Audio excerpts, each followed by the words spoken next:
আসসালামু আলাইকুম দর্শক। লন্ডন থেকে স্বাগত জানাচ্ছি আমি কাজী হেমায়েতুদ্দিন মিশন এবং সমসাময়িক বাংলাদেশের রাজনীতি এবং ভূরাজনীতি নিয়ে আমাদের সঙ্গে আলোচনায় আজকে অতিথি হিসাবে আছেন মনোজ দাস। ভারত ও বাংলাদেশের 4096 কিলোমিটার দীর্ঘ সীমান্ত একসময় যা ছিল বন্ধুত্বের মেলবন্ধন, আজ তা পরিণত হয়েছে দক্ষিণ এশিয়ার সবচেয়ে বড় ভূ রাজনৈতিক উত্তেজনার কেন্দ্রে।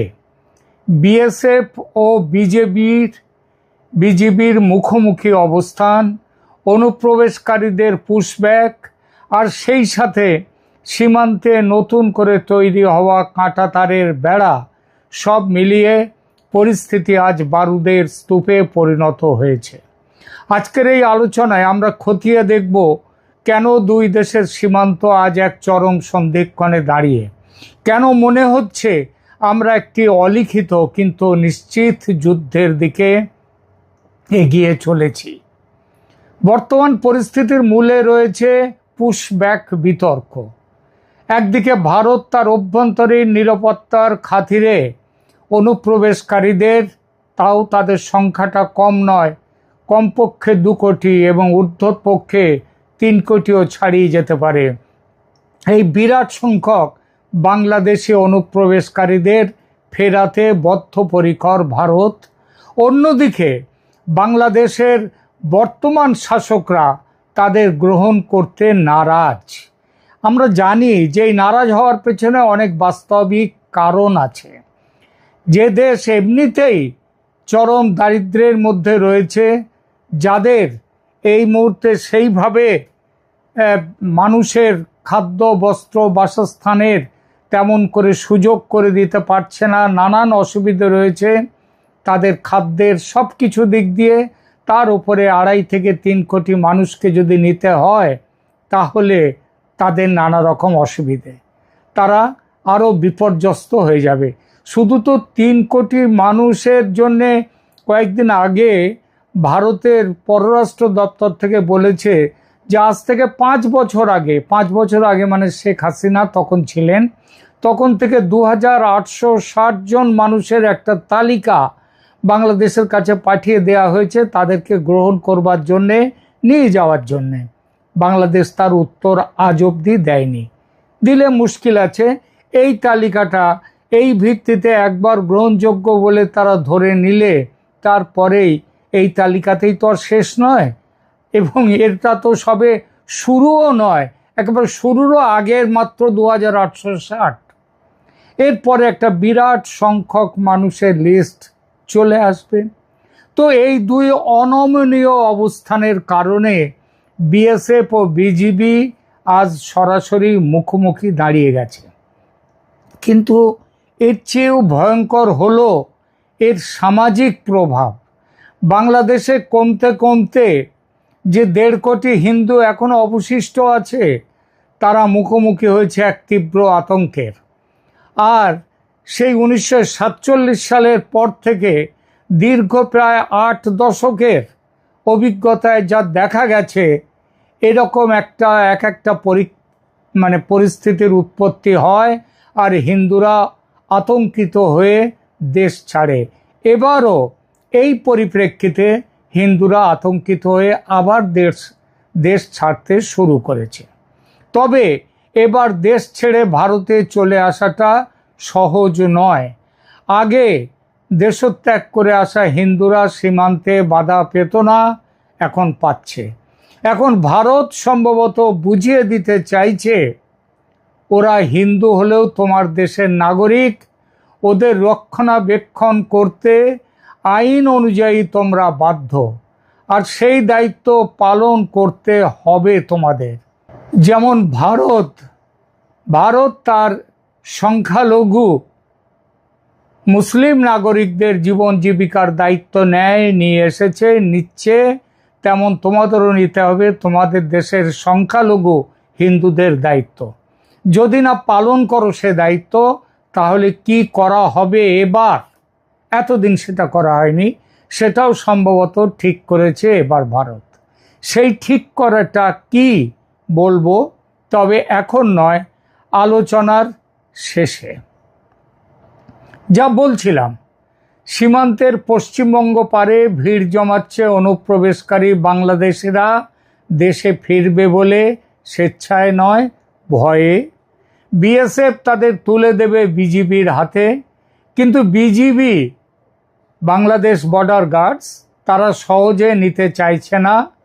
তাদেরকে, নিজের দেশের মানুষকে তৈরি করছে নানান অজুহাত। আর সীমান্তের বাংলাদেশ পারে অনেক জায়গায়, বিশেষ করে নদিয়ার সীমান্তবর্তী অঞ্চলে ভিড় করে রয়েছে বাংলাদেশের বহু হিন্দু পরিবার। তারা অনুপ্রবেশকারী নয়, স্বদেশে অত্যাচারের ভয়ে, আতঙ্কে ভারতে পালিয়ে আসতে চাইছে। যেমনভাবে 1971-এ পালিয়ে এসেছিল বেশিরভাগ হিন্দু, সঙ্গে সামান্য কিছু মুসলিম, কিন্তু বিএসএফ এবার তাদের আসতে দিচ্ছে না। ভারতে বাংলাদেশি অনুপ্রবেশকারী হটাওয়ের পাল্টা হিসেবে বাংলাদেশি মুসলিম মৌলবাদীরা হুমকি দিচ্ছে সেদেশের হিন্দুদের দেশ ছাড়ার জন্য। এই গোষ্ঠীগুলির হুমকি এবং বিক্ষিপ্ত কিছু আক্রমণের ঘটনা আগুনের স্ফুলিঙ্গের মতো কাজ করছে। এর ফলে মানুষ ভিটে মাটি ছেড়ে ভারতের দিকে চলে আসার জন্য জমায়েত হচ্ছে অনেক জায়গায়। কয়েকদিন আগে একটি ছবিতে দেখলাম নদিয়ার সীমান্তের এক পারে, সেখানটাতে নদী, সেখানে ডিমার্কেশন দুদেশের, তার মধ্যে বাংলাদেশ থেকে হিন্দুরা নদীর জলের উপরে দাঁড়িয়ে রয়েছে, তারা ভারতে আসতে চায়। এপারে বিএসএফ কড়া পাহারা দিয়ে রেখে দিয়েছে। ফলে আজকে এই পরিস্থিতি এসে দাঁড়িয়েছে। এবং সীমান্তে এটি শুধু একটি সীমান্ত ইস্যু নয়, পরিকল্পিত ডেমোগ্রাফিক গেম। সংখ্যাটা লক্ষ্য করুন, ভারতে বাংলাদেশি অনুপ্রবেশকারী মুসলিমের সংখ্যা 2 কোটির ওপর, আবার বাংলাদেশের সংখ্যালঘু হিন্দুদের সংখ্যা 1.5 কোটির ওপর। 2001 সালে অটল বিহারী বাজপেয়ী একটা রাস্তা খুঁজতে চেয়েছিলেন, মিডল পাথ।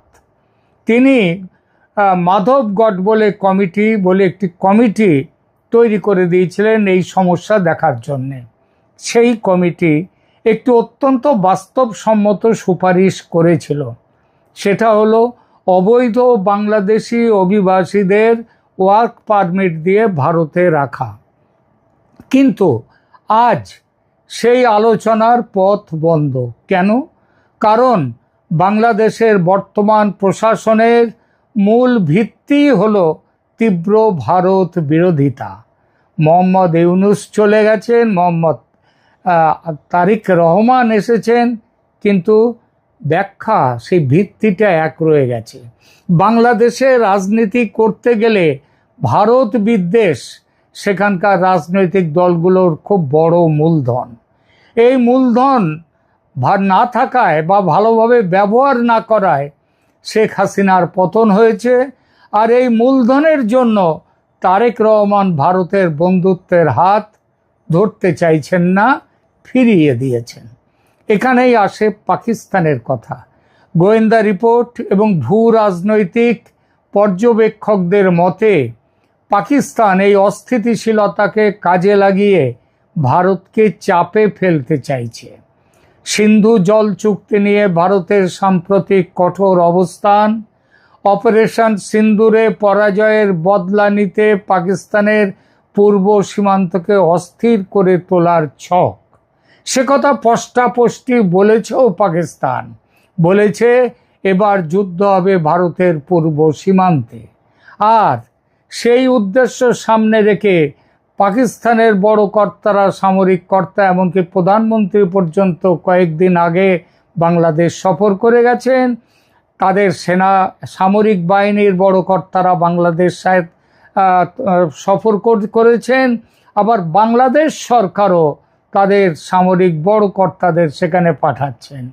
সুতরাং পাকিস্তান যে বলেছে এবার যুদ্ধ হবে ভারতের পূর্ব সীমান্তে, সেটা বোধহয় খুব একটা মিথ্যে তো নয়, বরং সেই পথে খুব দ্রুত এগিয়ে চলেছে পাকিস্তান। আর বাংলাদেশ সরকার তারা না বুঝে ভারত বিরোধিতার কারণে সেই ফাঁদে পা দিচ্ছে। শেখ হাসিনার পতনের পর ভারত ও বাংলাদেশের সম্পর্কের মধ্যে যে শূন্যতা তৈরি হয়েছে, তা আজ শুধু এই দুই দেশের সমস্যা নয়, বরং পুরো দক্ষিণ এশিয়ার নিরাপত্তার জন্য হুমকির কারণ হয়ে দাঁড়িয়েছে। একটা ভরসার জায়গা এখনো আছে, যদিও সামনের সপ্তাহে 8 থেকে 11 জুন নয়াদিল্লিতে বসতে চলেছে বিএসএফ এবং বিজিবির কেন্দ্রীয় পর্যায়ের উচ্চ তরফের বৈঠক। মহাপরিচালক ও শীর্ষ কর্মকর্তারা দুই সংগঠনের তারা বসবেন আলোচনার টেবিলে। কিন্তু সত্যিই কি কোনো সমাধান বেরিয়ে আসবে? আমার বিশ্লেষণ বলছে সমাধান পাওয়া কঠিন শুধু নয়, অসম্ভব। কারণ উভয় পক্ষই তাদের অবস্থানে অনড়। তাই এই বৈঠকটি কেবল একটি কূটনৈতিক আনুষ্ঠানিকতা হয়ে থাকার সম্ভাবনাই প্রবল। আর যদি এই বৈঠকে কোনো রফাসূত্র না মেলে, তবে সীমান্তে সংঘাতের তীব্রতা বাড়ার সম্ভাবনা ভয়ঙ্কর। 90% এটি অপারেশন সিন্দুরের মতো কোনো পরিস্থিতি কি তৈরি করতেই পারে। ভারত যে আর কোনো নরম অবস্থানে থাকবে না, তা দিল্লির সাম্প্রতিক পদক্ষেপগুলো দেখিয়ে দিয়েছে। এই খবরও আসছে দিল্লির রাজনৈতিক সূত্র থেকে, বাংলাদেশের হিন্দুদের যদি এবার গ্রহণ করে ভারত, তবে তাদের জনসংখ্যার আনুপাতিক হারে বাংলাদেশের ভূমির দখল নেবে ভারত। অর্থাৎ বাংলাদেশের 17 কোটি জনতার যদি 1.5 কোটি চলে আসে, তাহলে সেই পরিমাণ, ওই 1.5 কোটির পরিমাণের আনুপাতিক হারে বাংলাদেশের ভূমির দখল নেবে ভারত। এমন কথাও আসছে বর্তমানের সঙ্গে পুরনো বকেয়া হিসাবও মিটিয়ে নিতে এবার পারে ভারত। এছাড়া ভারত সরকার এখন তার উত্তর পূর্বাঞ্চলীয় নিরাপত্তা এবং ভারতের অখণ্ডতা রক্ষায় জিরো টলারেন্স নীতিতে অটল। তাদের কাছে এটি কেবল আর সীমান্ত ইস্যু নয়, এটি জাতীয় অস্তিত্বের প্রশ্ন। অন্যদিকে বাংলাদেশের বর্তমান শাসকরা তাদের রাজনৈতিক অস্তিত্ব টিকিয়ে রাখতে ভারত বিরোধিতাকে হাতিয়ার করেছেন। বাংলাদেশের হিন্দুরা তাই আজ এক বিপজ্জনক মোড়ে দাঁড়িয়ে। প্রশ্ন একটাই, কূটনীতির কি এখনো জেতার সুযোগ আছে, নাকি ভারতের পাবলিক ডিপ্লোমেসি বা সাধারণ মানুষের সাথে সরাসরি যোগাযোগের পথ ছাড়া আর কিছুই বাকি নেই? নাকি আমাদের প্রস্তুত থাকতে হবে এক অনাকাঙ্ক্ষিত সংঘাতের জন্য? প্রিয় দর্শক, আপনারা কি মনে করেন, এই পরিস্থিতি কি আলোচনার মাধ্যমে মেটানো সম্ভব, নাকি আমরা একটি বড় সংঘাতের দ্বার প্রান্তে? এই সম্ভাবনা কিন্তু এখন যত দিন যাচ্ছে তত কিন্তু একদম প্রকট হয়ে উঠছে। আর অনুপ্রবেশকারীদের নিয়ে যে সমস্যা আজ বেঁধেছে, এই সমস্যায় যদি বাংলাদেশ যদি তাদের নিজেদের মানুষদের ফিরিয়ে না নিতে চায়, তাহলে ভারতের সামনে, আবার বলছি, সামরিক সংঘাত ছাড়া কোনো রাস্তা নেই। আর তার পাল্টা হিসাবে যদি বাংলাদেশের হিন্দুদের ওপরে কোনো রকম অত্যাচার হয়, এবার ভারত মুখ দর্শক হয়ে বসে থাকবে না এবং ওই বাংলাদেশের হিন্দুরা উদ্বাস্তু হয়ে ভারতে আসবে। আবার লাখে লাখে 1.5 কোটি, ভারত আর সেই পথে চলবে না, মেনে নেবে না। এখনকার মতো এখানেই রাখছি। ভালো থাকবেন, ধন্যবাদ।